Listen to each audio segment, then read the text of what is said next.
que essa parte é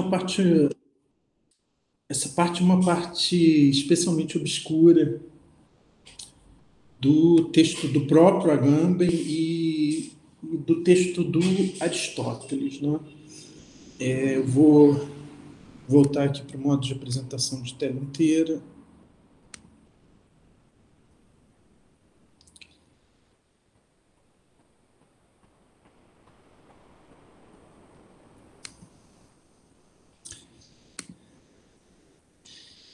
Então, essa parte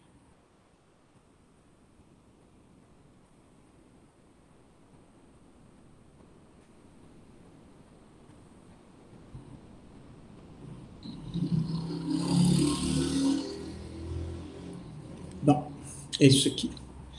Isso é o capítulo 7º, né? Do livro 2 do De Anima, né? É uma teoria da visão, da cor e do diáfano, que é uma palavra que você pode traduzir por transparente, mas o Agamben ele prefere manter esse termo. Tá vendo essa parte aqui que eu perdi, né? Dia, diafanes, né? Isso que está se traduzindo como diáfano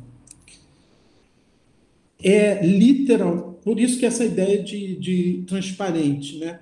É literalmente algo através do qual a luz pode passar. Então é isso que é o dia, é esse através, e fanes é esse de foz, né? Que é luz, fanés luminoso, né?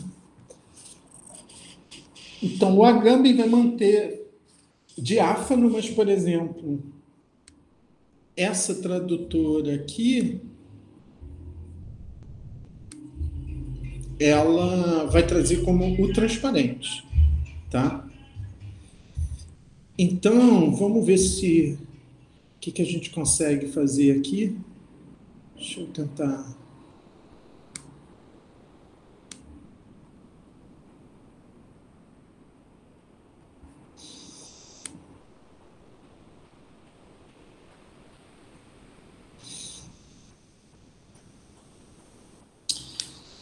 O... Antes, deixa eu pegar o Agamben. Então, o Agamben vai pensar o escuro, quer dizer, tentando entender o que é essa presença privativa da potência, ele vai então bater nessa questão do escuro, do skotós, né? Que é um pouco o contrário do diáfano, né? Então ele vai dizer, uma das figuras mais significativas dessa presença privativa da potência é, no De Anima, o escuro. Aristóteles trata aqui da sensação e, em particular, da visão. O objeto da vista, escreve ele, é a cor. Mas outra coisa para a qual não temos um nome, mas que ele sugere que se chame o diáfano. Então, aqui,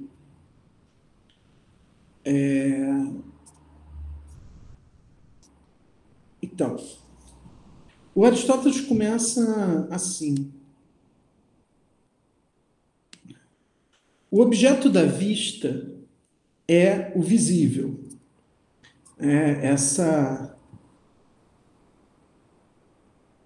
A vista é reópsis, visível é horaton. O visível é ao mesmo tempo. Eu vou pular essa parte, mas ele diz que o visível é a cor, horaton esse croma. Então ele diz: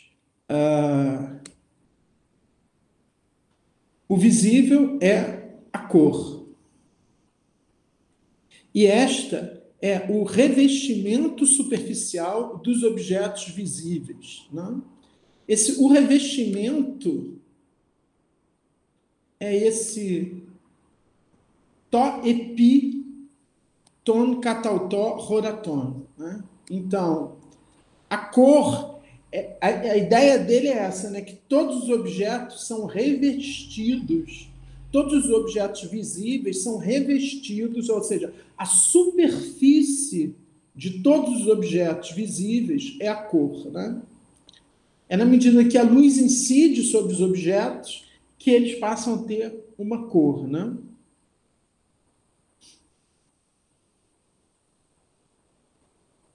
Toda cor, aí ele vai tentar criar uma teoria disso.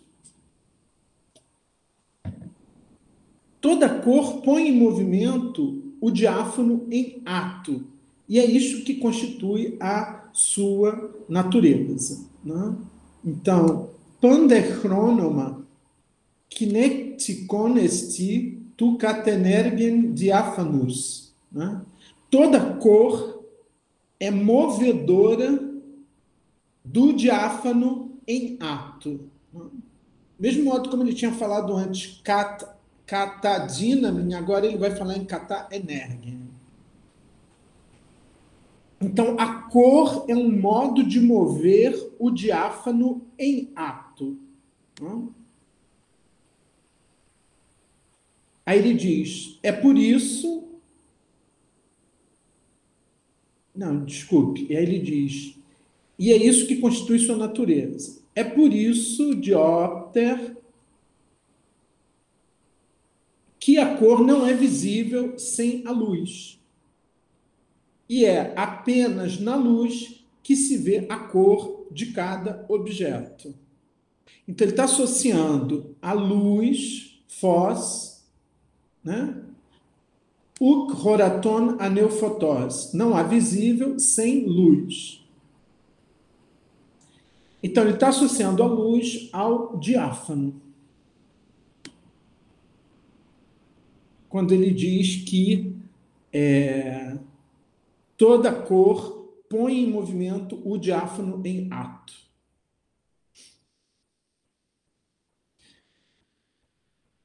Então, é por isso que é preciso dizer, em primeiro lugar, o que é a luz, né? Perifotós, acerca da luz, próton, primeiramente, lecteanti estim. Devemos dizer o que ela é. Aí ele vem e diz, há o diáfano, est det diafanes, que aquela tradutora brasileira traduz como há o transparente.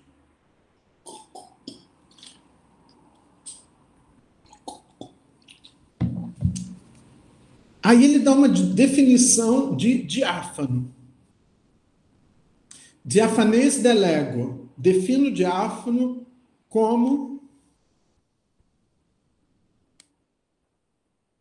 Por diáfano, eu entendo o que é visível, sem ser visível por si absolutamente, graças a uma cor de empréstimo.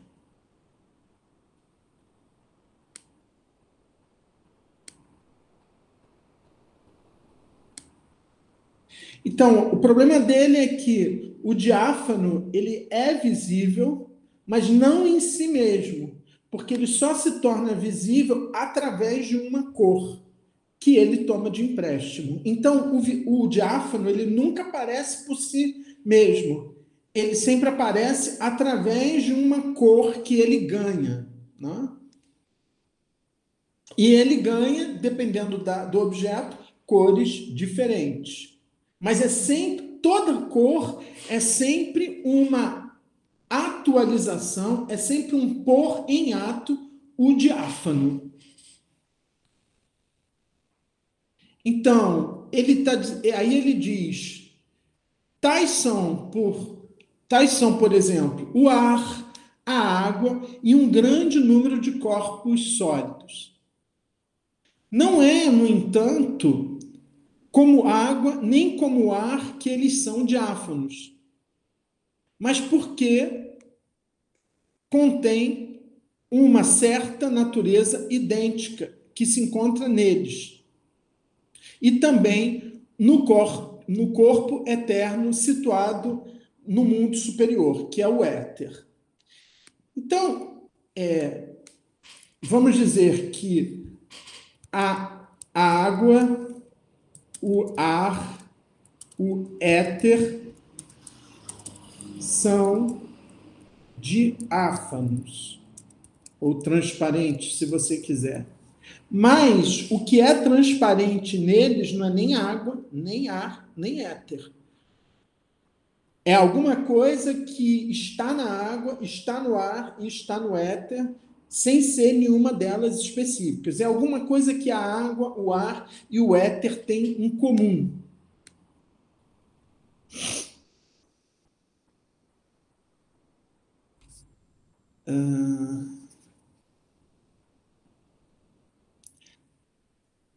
A luz, phos de estin retuto energia. A luz é o diáfano em ato.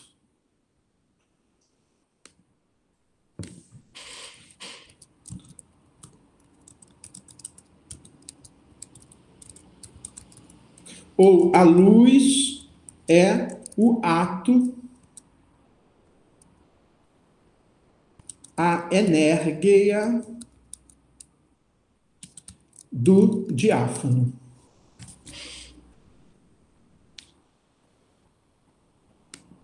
Então, é como se todas as coisas tivessem o diáfano, mas quando o diáfano está em ato, você tem a luz. Quando o diáfano está em potência, você tem a escuridão. Essa que é a construção do Aristóteles.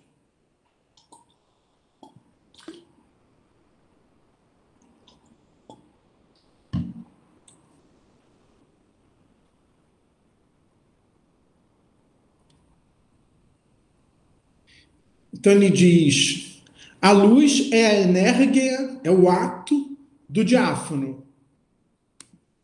Aí ele vai dizer, do diáfano enquanto diáfano. Isso quer dizer, não enquanto ele ganha uma cor aqui, uma cor ali, uma cor lá, né? Então, o diáfano, desculpe, a luz é a cor do diáfano. O escuro é o diáfano em potência. Esse cara aqui traduz.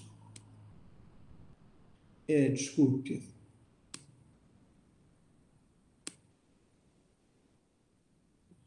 Mas lá onde o diáfano não é senão em potência, se encontra a obscuridade, o escuro. Aí vem essa frase super bonita do Aristóteles, né? A luz é como a cor do diáfano. Tá? Então ele vai definir que a luz é o ato do diáfano, a luz é como, né? É uma comparação, é como a cor do diáfano. Se a luz é o diáfano em ato, o escuro é o diáfano em potência.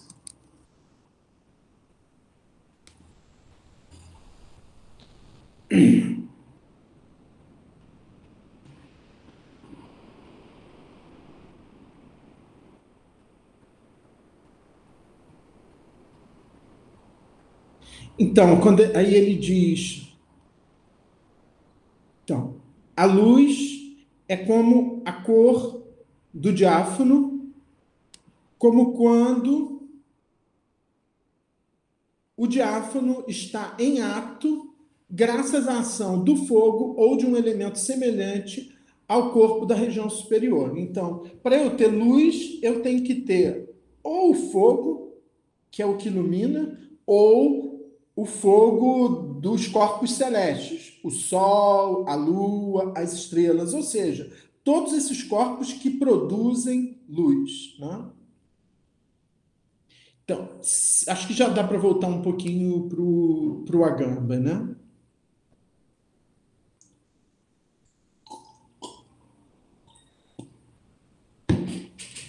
Então, vamos lá. A partir disso que a gente viu, uma das figuras mais significativas dessa presença privativa da potência é, no De Anima, o escuro, skotos. Aristóteles trata aqui da sensação e, em particular, da visão. O objeto da vista, escreve ele, é a cor. Mas outra coisa para a qual não temos um nome, mas que ele sugere que se chame o diáfano, diáfanes.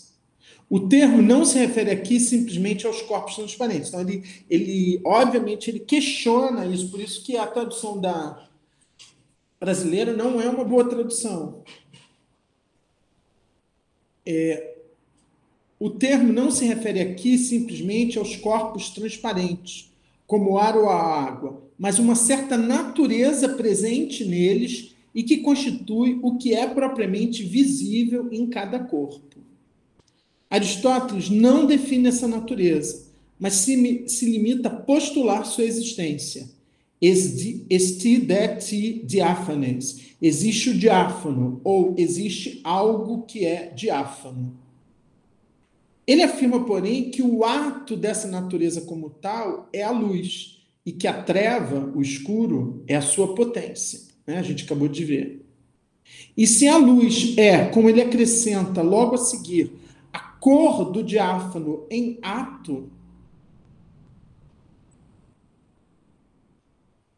não seria então errado, mas isso já é o Agamben, definir o escuro, que é a estéresis da luz, como a cor da potência. Isso é bonito, né?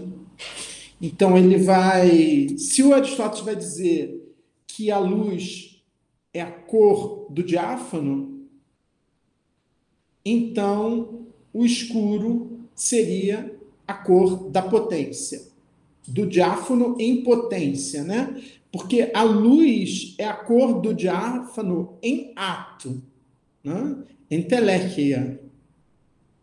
Então, a cor do diáfano em potência é o escuro. Então, não seria errado definir o escuro, que é a estéresis da luz, como a cor da potência. Em todo caso, é uma única e mesma natureza que se apresenta uma vez como treva, outra vez como luz. Né? Então, o diáfano em potência é escuridão, ou seja, não é, do mesmo modo como a gente tinha dito que a sensação ela precisa do objeto externo para ela se tornar sensação em ato, então o diáfano é a mesma coisa. O diáfano precisa da luz para se tornar cor em ato. Se ele não tem esse outro elemento, esse elemento que é a luz, ele se mantém em potência, e aí o que eu tenho é a ausência de luz, é a escuridão.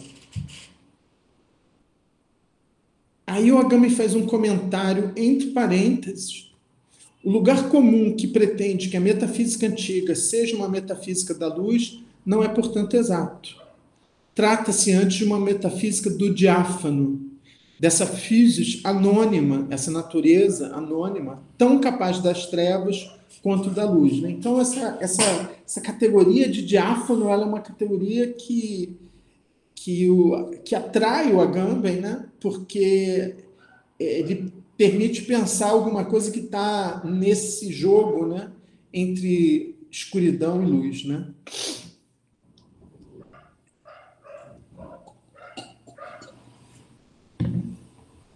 Então, a partir daqui, nós vamos só seguir aqui, mas eu não vou poder acrescentar grande coisa para vocês. Algumas páginas depois, falando do senso comum, Aristóteles se interroga como é possível que, quando vemos, nós sentimos que vemos. Ou, quando ouvimos, nós sentimos que ouvimos. No que diz respeito à vista, Isso pode acontecer porque sentimos que vemos, ou com outro sentido, ou com a própria vista. A resposta de Aristóteles é que sentimos que vemos com o mesmo sentido que vemos. Isso implica, porém, uma aporia. Aí ele cita uma outra passagem do Aristóteles. Uma vez que sentir com a vista significa ver, e o que se vê é a cor mais do que o que tem a cor, então, se o que vemos é aqui o próprio vidente, aquele que vê, é necessário que o princípio do ver seja, por sua vez, colorido. É claro, portanto, que sentir com a vista tem mais de um significado, uma vez que, mesmo quando não vemos, distinguimos, porém, com a vista as trevas da luz. Portanto, o princípio da visão é, de algum modo, colorido.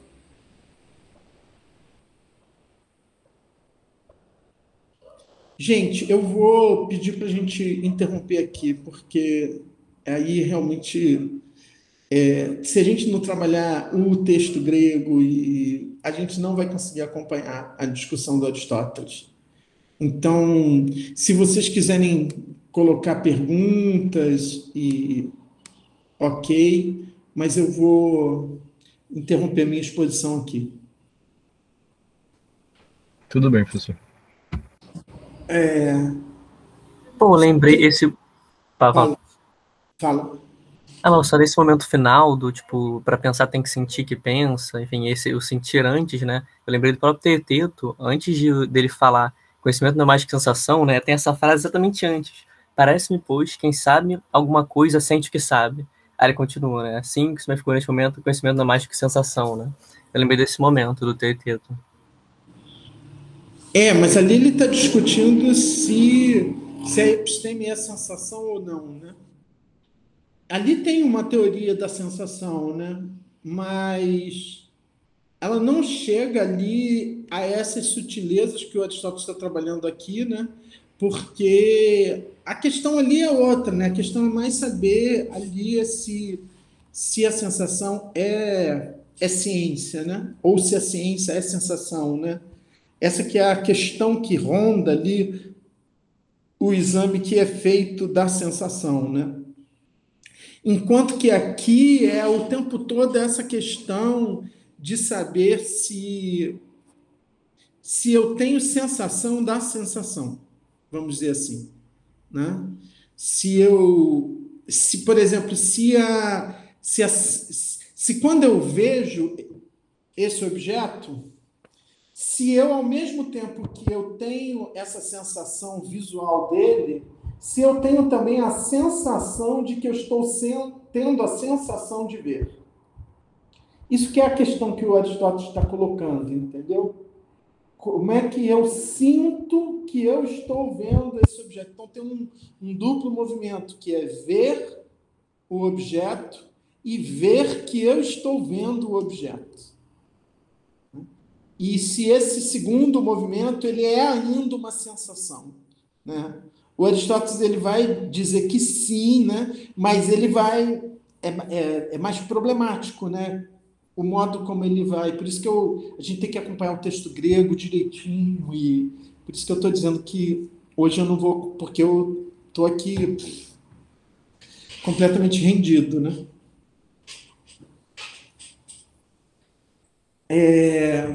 Mas assim, valeria a pena ir pegar lá. Eu já trabalhei um tempão atrás, até dei uma vez um curso na graduação, há muitos anos atrás, só sobre o Teeteto. E então eu não lembro, porque isso foi muitos anos atrás, mas seria interessante fazer um paralelo lá com a teoria da sensação que você tem no Teeteto. Mas eu acho que a questão que é colocada lá para a sensação é outra. É uma questão mais se a sensação é ciência, né? E a relação da sensação com esse mundo em devir, em permanente modificação, né? Eu acho que é mais essa problemática, enquanto que aqui não é por acaso que o Agamben vem para cá, é porque o tempo todo o Aristóteles faz recurso a essa distinção entre ato e potência para tentar dar conta dos problemas das sensações, né? Então, é um pouco diferente o contexto, né?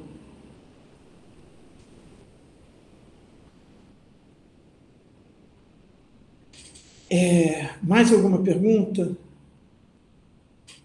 A gente pode ficar por aqui. Fala, Só fala.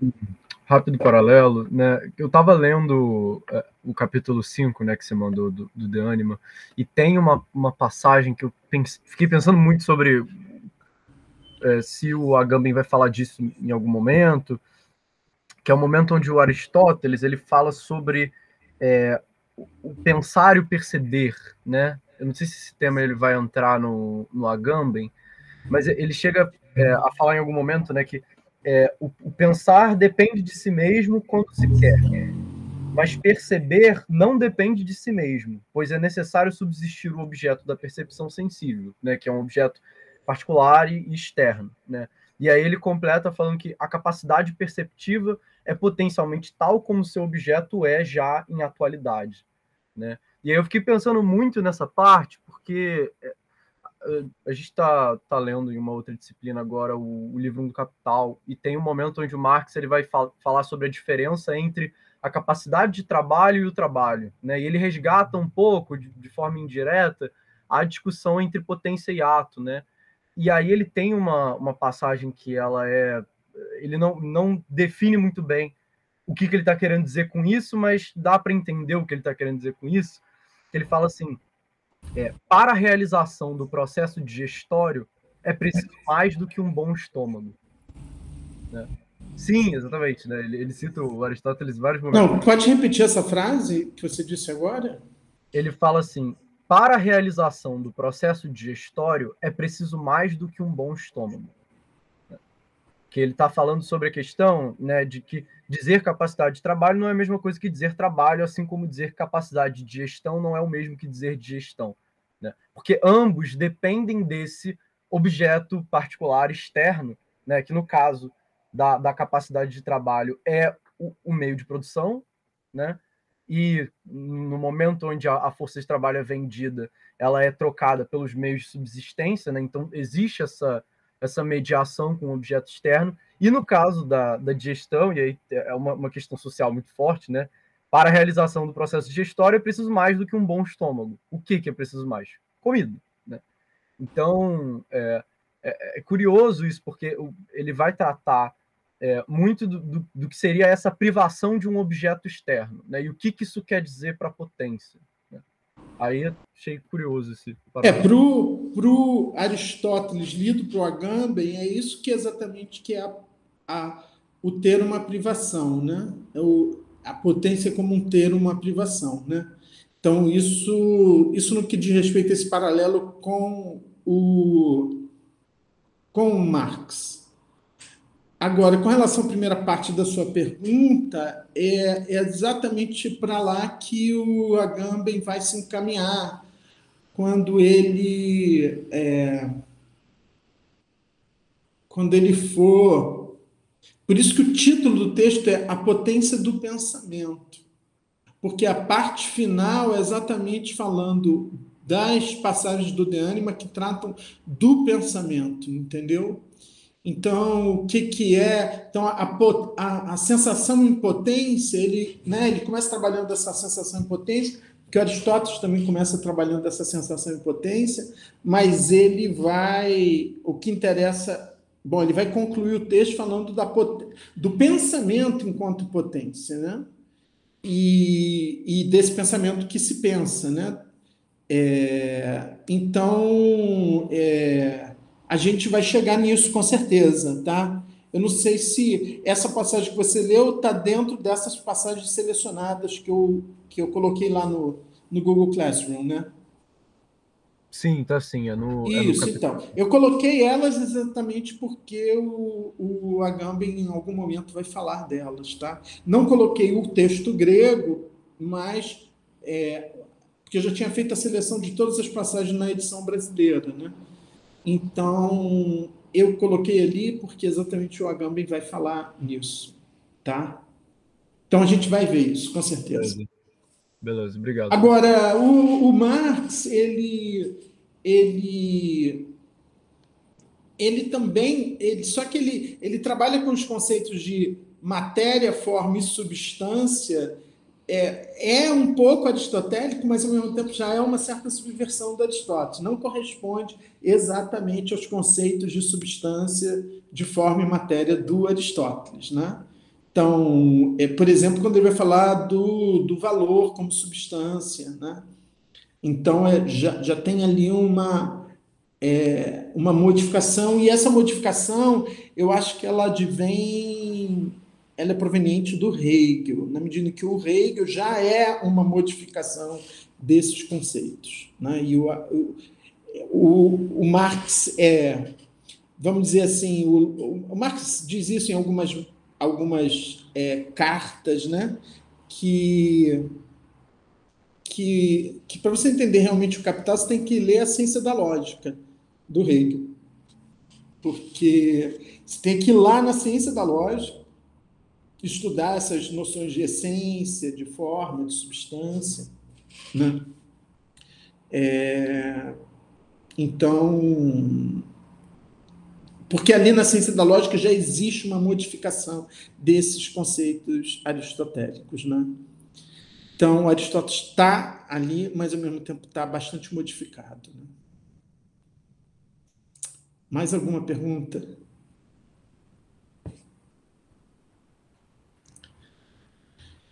Pô, fiquei só lembrando, então, tipo, esse exemplo que você deu, né, no caso do sentir o sentir, né, eu fiquei pensando, de certo modo, no paralelo com aquela frase do Lacan que você traz, né, tipo, o que se diga fica por trás do que se diz, né, no que se ouve, tipo, que se sinta, né, fica por, tipo assim, esse movimento, né, do fato de que se sente, né, assim, sentir o fato de que se sente, de um certo modo.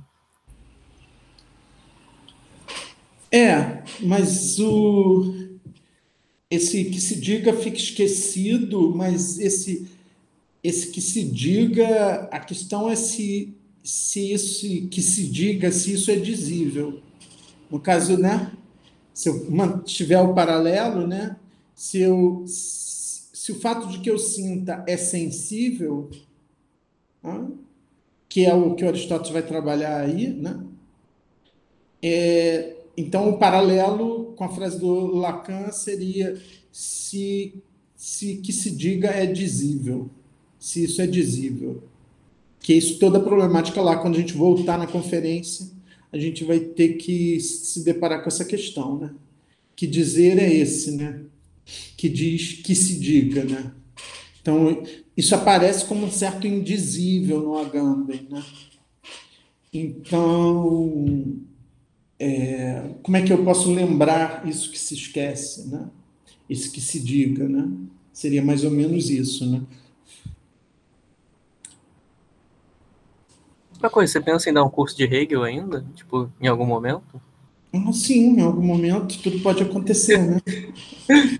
Em algum momento, sempre é um autor que eu gosto muito e estou sempre estudando, né? Mas eu já dei uns 2 cursos sobre a fenomenologia do espírito na graduação, e então pode ser que em algum momento eu volte a trabalhar o Hegel.